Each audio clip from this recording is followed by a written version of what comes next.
Le concept d'être une grande personne peut sembler abstrait, mais Marcus Aurelius est sans doute l'un des individus les plus méritants de ce titre dans l'histoire. Il ne s'agit pas ici d'une vidéo d'autodéveloppement, mais la philosophie que Marcus a introduite peut répondre à de nombreuses problématiques contemporaines, et je vais vous montrer comment comprendre ses enseignements. Explorons le contexte historique. Marcus Aurelius régna en tant qu'empereur romain de 161 après Jésus-Christ à 180 après Jésus-Christ. Il fut le dernier des 5 soi-disant bons empereurs, président à une époque connue sous le nom de Pax Romana, une période de paix et de stabilité relative au sein de l'Empire romain. La Pax Romana prit fin avec sa mort. Durant son règne, Marcus dut faire face à de nombreux défis qui mirent à l'épreuve sa résolution stoïque, notamment les guerres marcomanes, une série de conflits contre les tribus germaniques, et la peste antonine, une pandémie dévastatrice qui affecta considérablement l'Empire. En tant qu'empereur, Marcus était l'homme le plus puissant du monde. Les Romains ayant peu de concept de territoire au-delà de leur empire, il était perçu comme le souverain du monde connu. En tant que l'homme le plus puissant de son époque, Marcus aurait pu céder à toutes ses envies, mais il choisit une voie de vertu. La vie d'un empereur romain était synonyme d'hédonisme, argent, sexe, vin et autres plaisirs. Ces indulgences étaient presque attendues. Ainsi, tout vice imaginable était à la portée d'Aurelius. Il n'était retenu ni par l'argent, ni par la loi, ni par les coutumes ou l'éthique. Rien ne pouvait l'empêcher de satisfaire ses désirs les plus extravagants. Et pourtant, malgré ses possibilités infinies, Marcus choisit une vie de vertu. Il choisit d'être constamment bon tout au long de ses 19 années de règne. Être bon ne fait pas automatiquement de vous une grande personne, mais imaginez affronter des tentations sans limite et choisir la vertu, non pas pour la gloire ou la reconnaissance, mais par pure conviction, mais uniquement pour le bien en soi. C'est véritablement remarquable. Imaginez-vous à sa place, pendant près de 20 ans. Pourriez-vous résister quotidiennement à la tentation, sachant qu'aucune de vos actions n'aurait de conséquences? Que feriez-vous? Comment vous comporteriez-vous? Pour ma part, je sais que je ne pourrais pas être à la hauteur de l'exemple donné par Marcus. Plongeons dans ses réflexions personnelles, consignées dans son journal Méditation, qui révèle comment il appliquait les principes stoïciens dans sa vie. Méditation, un ouvrage écrit par Marcus Aurelius, était initialement son journal personnel. Ce texte documente sa manière d'aborder la vie. Divisé en 12 parties et couvrant environ 150 pages, le titre Méditation fut attribué par des éditeurs, mais Marcus n'avait jamais eu l'intention que ses écrits soient lus par d'autres.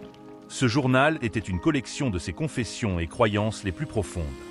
Bien que rédigé de manière spontanée, Méditation est l'un des livres les plus puissants et émouvants jamais écrits. La meilleure manière d'apprécier cet ouvrage est de le lire par vous-même.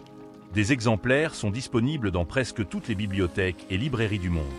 Cependant, pour cette vidéo, il y a quelques idées clés qui méritent d'être examinées. Marcus Aurelius croyait en une vie en harmonie avec la nature. Par nature, il ne se limitait pas aux plantes et aux animaux, mais englobait également l'ordre naturel de l'univers. Les arbres grandissent parce que c'est leur raison d'être. Ils poussent aussi grands et beaux qu'ils le peuvent, non pour recevoir des éloges ou des validations, mais simplement parce que telle est leur nature. Une chenille devient un papillon, et un poussin frêle devient un aigle, non par désir, mais parce qu'ils sont faits pour cela. La nature vous a fait humain. Et en tant qu'humain, il est de votre devoir d'être la personne la plus aimable et la plus vertueuse possible. Pour Marcus Aurelius, c'était le sommet de l'accomplissement humain. Ne pas réaliser son potentiel était, selon lui, la pire descente possible. Un principe clé du stoïcisme est que, bien que vous ne puissiez pas contrôler les événements extérieurs, vous pouvez contrôler vos réactions face à eux. Peu importe ce qui se passe, une grande personne affronte la tempête et atteint son plein potentiel. C'est votre devoir en tant qu'humain. En tant qu'empereur, Marcus a dû faire face à de nombreux défis, y compris le mal et l'adversité. Avant tout, il croyait que les personnes mauvaises ou injustes faisaient partie de notre univers. Demander un monde sans elles revient à demander une vigne sans épines. Les mauvaises personnes existent, et vous en rencontrerez. Marcus croyait en la bienveillance et pensait que les gens ne faisaient jamais intentionnellement le mal, mais agissaient par ignorance. Bien que vous puissiez essayer de les instruire, ce n'est pas toujours possible. Vous ne pouvez pas contrôler si l'univers vous envoie des personnes immorales, méchantes ou paresseuses, et souvent, vous ne pouvez pas les aider. Marcus recommandait de se tourner vers soi-même. Il se rappelait qu'il avait lui aussi des défauts et qu'il n'était pas en position de juger les autres. Un autre jour, peut-être serait-il lui-même l'ignorant. Parfois, il s'agit simplement de ne pas avoir une vision complète de la situation. Le voleur qui vole pour nourrir sa famille n'a peut-être pas tort. Vous ne comprenez simplement pas. Alors, ne jugez pas. Il croyait que nous étions tous nés les uns pour les autres, de la même manière que les arbres produisent des fruits pour les animaux. Tout comme un arbre nourrit les animaux et que ces derniers, en mourant, nourrissent les vers, nous sommes faits pour nous entraider. C'est notre devoir, et ne pas le faire constitue le seul véritable échec dans la vie. Faire face à l'adversité. Nous affrontons tous des adversités, et Marcus n'a pas fait exception. Tout comme rencontrer des mauvaises personnes fait partie de la vie, affronter des épreuves en fait partie aussi. Vous ne pouvez pas contrôler ce qui arrive, mais vous pouvez contrôler votre réaction. Marcus conseillait de ne pas prier pour que les épreuves disparaissent, car c'est inutile. Au lieu de cela, préparez-vous à les affronter lorsqu'elles surviennent. Ne vous apitoyez pas sur votre sort. Soyez reconnaissant d'avoir l'esprit et les outils nécessaires pour endurer. Portez les événements avec courage et persistez. Vous réaliserez alors que ce qui semblait mauvais était en réalité une opportunité de grandir et d'avancer. Quand l'adversité frappe, ne vous plaignez pas, agissez et persévérez. Si un événement insurmontable se produit, ne vous déshonorez pas. Tous les hommes meurent, mais tous ne meurent pas en se plaignant. La richesse et les possessions. Malgré sa richesse, Marcus Aurelius ne considérait pas les possessions matérielles comme mauvaises en soi. Il entretenait une relation prudente avec ses biens. Il aurait pu tout avoir, de l'argent, des maisons, de l'art, du vin. Mais il choisit de ne pas rêver de choses physiques. Ces biens sont insignifiants et n'aident pas à réaliser votre potentiel.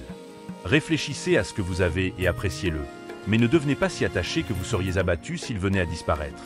Ces choses ne vous rendent pas plus vertueux ou aimable. Votre potentiel est bien supérieur à cela. La mort, une réflexion constante. Marcus passait un temps considérable à contempler la mort, la considérant comme une partie naturelle de la vie. Pour lui, elle ne représentait pas une fin tragique, mais un élément inévitable de l'ordre naturel, accepté avec sérénité et sagesse. Ses vues étaient simples. La mort est inévitable. Ne craignez ni la mort ni la mortalité.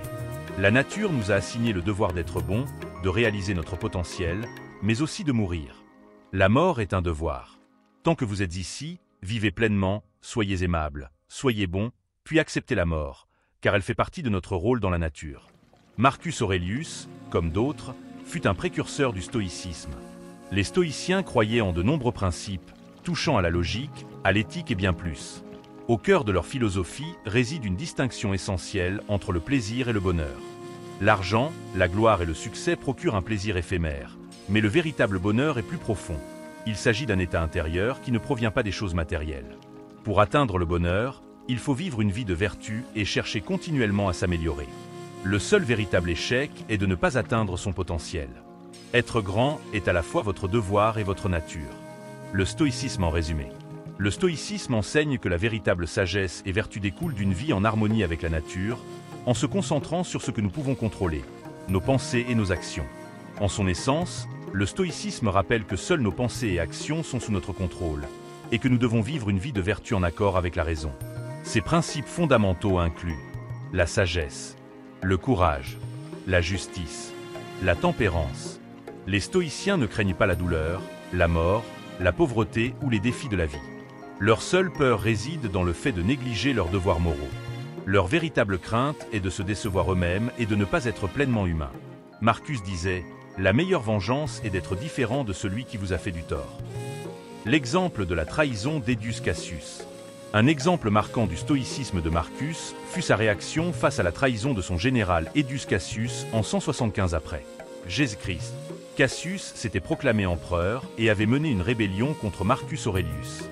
Cet acte de trahison était un coup dur, car Cassius avait été un général de confiance et un allié proche. Naturellement, Marcus ressentit de la douleur et de la colère. La réaction instinctive aurait été de se venger, d'écraser Cassius et d'en faire un exemple. Cependant, fidèle à ses principes stoïciens, Marcus choisit une approche différente. Au lieu de réagir impulsivement et avec vengeance, il conserva son calme et son intégrité. Il continua à gouverner avec diligence, se concentrant sur le bien-être de l'Empire plutôt que sur des pensées de revanche. Il donna l'ordre à ses troupes de marcher contre les rebelles, mais sans cruauté inutile. Lorsque Cassius fut assassiné par ses propres soldats avant que Marcus ne puisse l'atteindre, la réaction de l'empereur fut révélatrice. Marcus ne célébra pas la mort de son rival. Au contraire, il fit preuve de clémence et pardonna à ceux qui avaient soutenu Cassius. Il alla même jusqu'à pleurer la perte de son ancien ami, montrant qu'il croyait que la vengeance n'était pas la solution. Une leçon sur la vengeance et la vertu. Marcus Aurelius choisit de s'élever au-dessus de la trahison, démontrant miséricorde et compréhension plutôt que de perpétuer un cycle de violence et de représailles. Cet événement illustre l'une des leçons les plus profondes de Marcus. La meilleure vengeance est d'être différent de celui qui vous a causé du tort. En répondant avec dignité et clémence, Marcus conserva son intégrité et montra une force de caractère exemplaire. Il laissa un héritage pour ses contemporains et pour les générations futures, prouvant que le véritable pouvoir réside non pas dans la vengeance, mais dans le maintien de ses vertus, même face à la trahison. La couleur des pensées. Marcus disait « L'âme se teinte de la couleur de ses pensées ». Malgré les turbulences de son règne, cette citation illustre parfaitement la profondeur de sa philosophie. Nous devenons ce que nous choisissons de penser. Il a maintenu un état d'esprit positif. Marcus Aurelius comprenait que ses pensées façonnaient son âme. Confronté à des défis monumentaux, des guerres sur plusieurs fronts, une peste dévastatrice et des troubles politiques, il aurait pu sombrer dans le désespoir et la négativité. Cependant, il choisit de cultiver un état d'esprit positif et vertueux, sachant que ses pensées détermineraient non seulement son âme, mais aussi ses actions. Pendant les guerres marcomanes, Marcus passa de longues périodes loin de Rome, dirigeant ses troupes dans des conditions difficiles. La menace constante des batailles, le poids de la responsabilité et la distance de sa famille auraient pu l'accabler de pensées négatives. Pourtant, au lieu de céder à cette pression, il choisit de nourrir une résilience intérieure et une vertu constante. Une routine de réflexion et d'écriture. Chaque jour, Marcus s'engageait dans des pratiques qui favorisaient des pensées positives. Il maintenait une routine quotidienne de réflexion personnelle et d'écriture dans un journal, devenu plus tard son célèbre ouvrage « Penser pour moi-même ». Dans ses écrits, il se rappelait l'importance de vertus comme le courage, la patience et la sagesse. Il méditait sur la nature éphémère de la vie, la valeur de chaque instant et l'importance de rester fidèle à ses principes. En choisissant constamment de se concentrer sur des pensées vertueuses et positives, Marcus développa un esprit résilient. Son âme s'imprégna de ses pensées, lui permettant de diriger avec sagesse et intégrité. Sa capacité à rester calme, posé et juste inspira ses soldats et ses citoyens, même dans les moments les plus tumultueux. Cette leçon de la vie d'Aurelius démontre l'impact profond de nos pensées sur notre bien-être et nos actions. En cultivant des pensées vertueuses et positives, il a su préserver son intégrité et diriger efficacement, même dans les circonstances les plus difficiles. Cette histoire illustre l'importance du travail intérieur et de la réflexion personnelle dans la croissance individuelle. Nos pensées façonnent véritablement qui nous sommes et comment nous naviguons dans le monde. Une citation inspirante. Cesse de discuter sur ce que devrait être un homme bon. Sois-le. Pendant la peste antonine, Marcus Aurelius incarna le stoïcisme à travers des actions décisives et pleines de compassion. Alors que la peur et la panique se répandaient, les ressources s'épuisaient et la vie quotidienne était bouleversée. Les politiciens et philosophes débattaient sans fin sur ce qu'il fallait faire et sur ce que signifiait être un bon dirigeant ou une bonne personne en temps de crise. Plutôt que de se perdre dans ces débats, Marcus choisit d'agir, convaincu que les actions parlaient plus fort que les mots. Il dirigea par l'exemple, malgré les risques personnels, et continua à assumer ses responsabilités. Des actions concrètes et compassionnelles. Il organisa et finança des mesures de santé publique, notamment des efforts de sanitation et une aide médicale pour freiner la propagation de la maladie. Il fit preuve de compassion en apportant un soutien aux familles touchées, en allouant des fonds aux familles des défunts et en veillant à ce que l'aide soit distribuée de manière équitable et efficace. Ses actions reflétaient les principes stoïciens qu'il chérissait, le devoir, la résilience et le bien commun.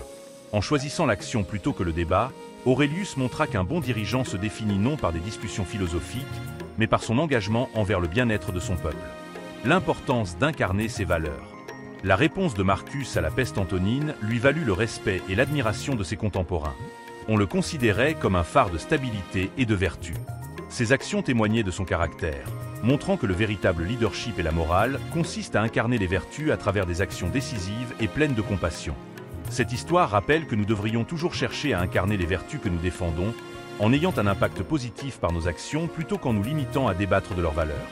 Une autre citation inspirante. Lorsque tu te réveilles le matin, pense à quel privilège c'est d'être en vie, de penser, de ressentir et d'aimer. Ces mots de Marcus Aurelius résument une pratique qu'il a soutenue tout au long des défis de son règne. Une profonde gratitude pour la vie. L'empereur Marcus Aurelius et la puissance de la gratitude. Imaginez Marcus Aurelius se réveillant tôt, dans sa tente, un matin froid et brumeux. L'air est glacial, et les sons étouffés des soldats qui s'agitent dehors annoncent le début d'une nouvelle journée. Avant de se plonger dans ses tâches, Marcus prend quelques instants de calme pour lui-même. Il s'assied, ferme les yeux et respire profondément, contemplant le privilège d'être en vie. Il ressent une profonde gratitude pour cette nouvelle journée et pour l'opportunité de faire de son mieux. Marcus réfléchit à sa capacité de raisonner et de prendre des décisions. Il se sent chanceux de pouvoir utiliser son esprit pour résoudre des problèmes et guider son peuple. Alors qu'il resserre sa cape autour de lui pour se protéger du froid, il savoure la chaleur qu'elle lui procure et écoute le chant lointain des oiseaux. Ces petites choses simples lui apportent un sentiment de paix et de bonheur. Ses pensées se tournent vers sa famille restée à Rome. Bien qu'il lui manque énormément, il est reconnaissant pour leur amour et leur soutien. Cette pensée réchauffe son cœur et lui donne la force d'affronter les défis à venir. Une attitude positive et contagieuse. Lorsque Marcus sort de sa tente, il sourit et salue ses soldats, les encourageant également à réfléchir aux bonnes choses de leur vie. Son attitude positive est contagieuse, remontant le moral de ses hommes malgré le froid et les batailles imminentes. Tout au long de la journée, Marcus trouve des moments pour apprécier le bien qui l'entoure. Qu'il discute de stratégie avec ses généraux ou partage un repas avec ses hommes, il prend un instant pour être reconnaissant. Cette habitude l'aide à rester calme et concentré, renforçant ainsi son leadership. Un soir, après une longue journée épuisante, Marcus réunit ses soldats autour du feu de camp. Ils partagent un message simple mais profond. Chaque matin, ils doivent se souvenir de la chance qu'ils ont d'être en vie, de penser, d'apprécier et d'aimer. Cette mentalité, explique-t-il, peut leur donner la force de persévérer même dans les moments les plus difficiles. Une leçon éternelle. Les soldats écoutent attentivement et adoptent son conseil. Ils commencent aussi à pratiquer la gratitude chaque matin, trouvant chaque jour de petites choses à apprécier. Ce changement d'attitude les aide à rester forts et unis, même face à l'adversité. En se concentrant sur la gratitude, Marcus a su maintenir sa force et inspirer ceux qui l'entouraient. Sa pratique d'apprécier les bénédictions de la vie a démontré qu'il y a toujours quelque chose à remercier, même dans les moments les plus difficiles. Cette leçon continue d'inspirer les gens aujourd'hui. Un message pour nous tous. La vie et les enseignements de Marcus Aurelius offrent une sagesse intemporelle pour surmonter nos propres défis. En vivant vertueusement, en nous concentrant sur ce que nous pouvons contrôler et en répondant aux adversités avec résilience, nous pouvons mener une vie plus épanouissante et significative. Marcus Aurelius nous rappelle que la véritable grandeur vient de l'intérieur, en vivant une vie alignée sur nos valeurs les plus élevées. Si vous avez trouvé cette exploration du stoïcisme inspirante, n'oubliez pas d'aimer cette vidéo, de vous abonner à la chaîne pour découvrir davantage de réflexions philosophiques et de partager vos pensées dans les commentaires.